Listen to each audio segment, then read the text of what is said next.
Hello students, आज हम इस वीडियो में देखने वाले हैं कि हम किसी भी कंटिन्यूअस चार्ज डिस्ट्रीब्यूशन के कारण इलेक्ट्रिक फील्ड कैसे निकाल सकते हैं। इससे पहले हम पढ़ चुके हैं कि पॉइंट चार्जेस या डिस्क्रीट डिस्ट्रीब्यूशन से इलेक्ट्रिक फील्ड कैसे निकाला जाता है। जैसे अगर कोई पॉइंट चार्ज Q है, इसके कारण इस P पॉइंट पर हमें इलेक्ट्रिक फील्ड चाहिए और इसके बीच डिस्टेंस है R। तो हमें पता है कि यहाँ पर इलेक्ट्रिक फील्ड की direction along this line joining the charges होगी और इसका मैग्नीट्यूड होगा E = KQ by R²। ठीक है, तो कंटिन्यूअस चार्ज डिस्ट्रीब्यूशन का मतलब, कहने का मतलब क्या है कि किसी भी बॉडी पर, जैसे ये रॉड हो गया, इस पर चार्ज यूनिफॉर्मली डिस्ट्रीब्यूटेड है। यूनिफॉर्मली हो सकता है, नहीं भी हो सकता है, पर चार्ज इस पूरे बॉडी पर डिस्ट्रीब्यूटेड है, राइट। इससे टोटल चार्ज इस पर Q हो सकता है। अगर आप डिस्क लोगे, रिंग लोगे, तो इस पर पूरा डिस्ट्रीब्यूशन है। डिस्क लोगे तो इस पर हर पॉइंट पर कुछ ना कुछ चार्ज है। स्फीयर के सरफेस पर हो सकता है, sphere as a whole, solid sphere, उसमें पूरे स्फीयर में चार्ज डिस्ट्रीब्यूटेड है और उसके कारण मुझे फील्ड निकालना है। सो आज का टॉपिक क्या है? Electric field due to continuous charge distribution. ठीक है, ये थोड़ा इंपॉर्टेंट इसलिए हो जाता है क्योंकि इसमें हमें इंटीग्रेशन यूज करना पड़ता है। हम डायरेक्टली यहाँ इलेक्ट्रिक फील्ड नहीं निकाल सकते। तो सबसे सिंपल कंटिन्यूअस चार्ज डिस्ट्रीब्यूशन अगर हम बात करें तो वो एक रॉड होगा। एक रॉड पर चार्ज Q रख सकते हैं। ठीक है, तो स्टार्ट हम इसी से करते हैं। Charge, uniformly charge rod. क्या है? Uniformly charged rod. यूनिफॉर्म कहने का मतलब है चार्ज इस पर हर जगह इक्वली डिस्ट्रीब्यूटेड है। ठीक है, तो मान लीजिए इस पर टोटल चार्ज Q डिवाइडेड है, डिस्ट्रीब्यूटेड है ओवर लेंथ L। ओके, हमें इलेक्ट्रिक फील्ड निकालना है इस पॉइंट P पर, जो कि A डिस्टेंस की दूरी पर है from one end of the rod. या आप इसे ऐसे भी कह सकते हैं, ये this point lies on the axis of the rod. ठीक है, तो हम यहाँ पे कैसा अप्रोच रखें कि हम उस पॉइंट P पर इलेक्ट्रिक फील्ड निकाल सकें। क्लियर? तो कभी कभी बच्चों को कंफ्यूजन ये होता है, इससे हम चार्ज को यहाँ सेंटर पर नहीं मान ले और फिर हम डायरेक्ट KQ by R² और डिस्टेंस का स्क्वायर कर दो, तो ये अप्रोच बिल्कुल गलत होगा। जैसे सेंटर ऑफ मास, जैसे इसको हम अज्यूम नहीं कर सकते हैं। सेंटर ऑफ चार्ज नाम की कोई चीज नहीं एग्जिस्ट करती। ओके, तो यहाँ जो अप्रोच होगा वो किसका होगा? इंटीग्रेशन। यहाँ हमें इंटीग्रेशन की मदद लेनी पड़ेगी। और वो कैसे? तो सबसे पहले आपको पता है कि किसी भी चार्ज के कारण हम इलेक्ट्रिक फील्ड लिखते हैं KQ by R²। यहाँ पर K क्या है? कांस्टेंट है, Q चार्ज और R distance of the point from that charge, right? Clear भाई? तो इस रॉड को हम इनफाइनाइट टुकड़ों में तोड़ेंगे, क्योंकि इंटीग्रेशन का काम क्या है? पहले तोड़ना फिर जोड़ना। ठीक है, तो आप इस पॉइंट से x डिस्टेंस जाओगे। ठीक है, ये छोटा सा एलिमेंट है। ठीक है, यहाँ बड़ा दिख रहा है बट ये बहुत छोटा सा एलिमेंट dx एलिमेंट है। अब इस dx एलिमेंट, ये जो dx एलिमेंट है, इसके कारण यहाँ पर कुछ ना कुछ फील्ड एग्जिस्ट कर रही होगी, राइट? अब इसकी डायरेक्शन क्या होगी? इसके अलाउंग। ठीक है, तो अब मुझे इस dx के कारण, इस dx एलिमेंट के कारण उस पॉइंट पर इलेक्ट्रिक फील्ड निकालनी है। ओके, तो हम क्या क्या कर सकते हैं? तो क्योंकि मैंने स्टार्टिंग में लिखा है यूनिफॉर्मली चार्ज रॉड, रॉड में चार्ज यूनिफॉर्मली डिस्ट्रीब्यूटेड है, तो हम यहाँ पर एक चीज डिफाइन करते हैं, lambda. Lambda is Q by L। This is charge per unit length, कि रॉड के एक यूनिट लेंथ पर कितनी चार्जेस हैं। ठीक है, इसकी यूनिट क्या होगी? Coulomb per metre. ठीक है, और ये निकालने के बाद हम इस dx एलिमेंट पर कितना चार्ज है वो निकाल सकते हैं।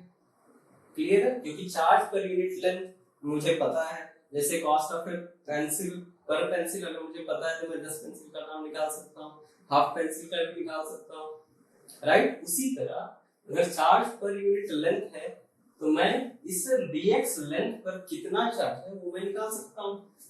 तो dx पे चार्ज कितना है, सपोज dq, तो dq की वैल्यू क्या होगी, charge per unit length lambda into dx। Clear. Now अब इस पर चार्ज है dq जिसकी वैल्यू है लैम्डा dx। क्लियर। अब इस पॉइंट पर इस dx या dq चार्ज के कारण यहाँ पर इलेक्ट्रिक फील्ड कितनी, ठीक है, क्योंकि ये छोटा सा एलिमेंट है तो यहाँ से यहाँ जाने में ये x का टर्म चेंज नहीं होगा, मतलब x लेंथ चेंज नहीं होगा, वो x ही रहेगा, तो हम उसको कांस्टेंट मान सकते हैं फॉर x टू dx। तो यहाँ हम इलेक्ट्रिक फील्ड निकालेंगे इस dq एलिमेंट के कारण dE, that is k into dq upon distance x square. ठीक है, इस dq पॉइंट का डिस्टेंस क्या है, x, तो x स्क्वायर हो गया। अब dq की वैल्यू कितनी है, k into lambda dx, lambda dx upon x square. Clear. तो this is a small electric field due to this small element, ठीक है, differential element dx at point P। Next अब हम क्या करेंगे, अब हम इसे इंटीग्रेट करेंगे, राइट। तो E is equal to integral dE, ठीक है, इसको हम क्या कर रहे हैं, इंटीग्रेट कर रहे हैं। तो सारे चार्जेस के कारण, मतलब अब हम एलिमेंट यहाँ से लेके यहाँ तक सबको ऐड करते हैं, क्योंकि मैंने ऐसे अनंत टुकड़े लिए हैं जिसको मैं जोड़ने वाला हूँ। इंटीग्रेशन का मतलब वही। क्लियर। और सबके कारण इलेक्ट्रिक फील्ड की डायरेक्शन यही है, तो हम सबको डायरेक्टली ऐड कर सकते हैं, ठीक है, यहाँ मुझे कंपोनेंट लेने की जरूरत नहीं है। तो dE is equal to integral k lambda dx upon x square, right. अब यहाँ पर x कहाँ से कहाँ वैरी कर रहा है, तो बताइए पहला एलिमेंट आपको कब मिलेगा, at x equal to a। आप इस पॉइंट से a दूरी पर है तो पहला x मिलेगा, छोटा सा dx एलिमेंट, और कब तक मिलता रहेगा, a प्लस l तक, ठीक है। तो starting lower limit will be a and upper will be a plus l, right.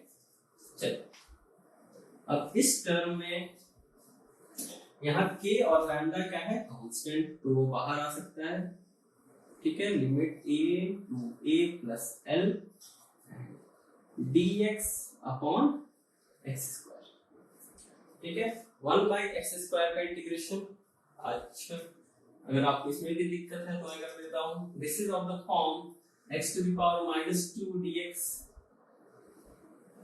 k lambda, इसका इंटीग्रेशन क्या होगा,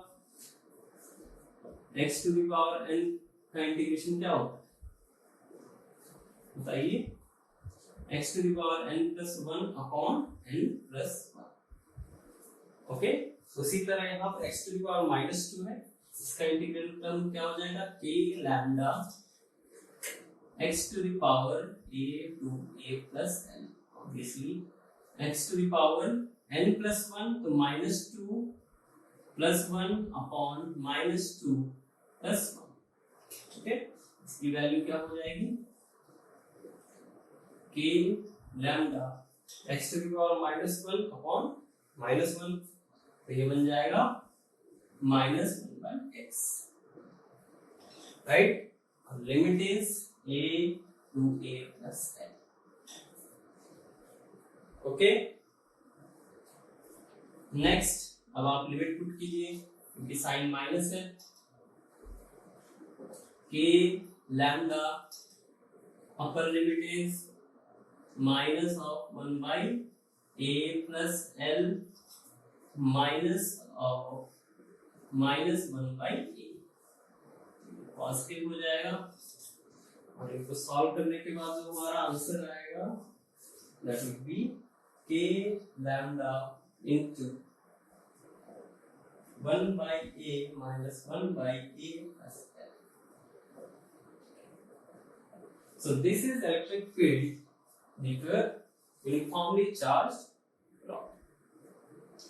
कोई confusion इसमें? Thank you for watching. Please do like and subscribe our channel.